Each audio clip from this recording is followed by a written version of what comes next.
Hello friends, নতুন একটা page খুলে সারাদিন শুধু একটাই চিন্তা, কি রান্না হবে, কি নতুন বানাবো। সেরকমই আজকে কালকে শুয়ে শুয়ে চিন্তা করতেছিলাম সকালে আজকে ভর্তা ভাত বানাবো।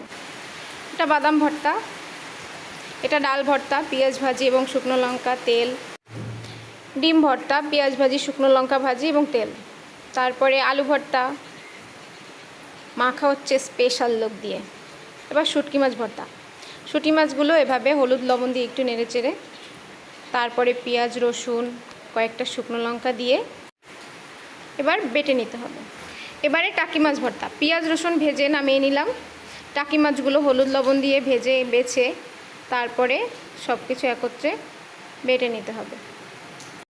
বাদাম ভর্তা, কাঁঠাল বিচি ভর্তা, টাকি মাছ ভর্তা, আলু ভর্তা, ডিম ভর্তা, ডাল ভর্তা আর শুটকি মাছ ভর্তা।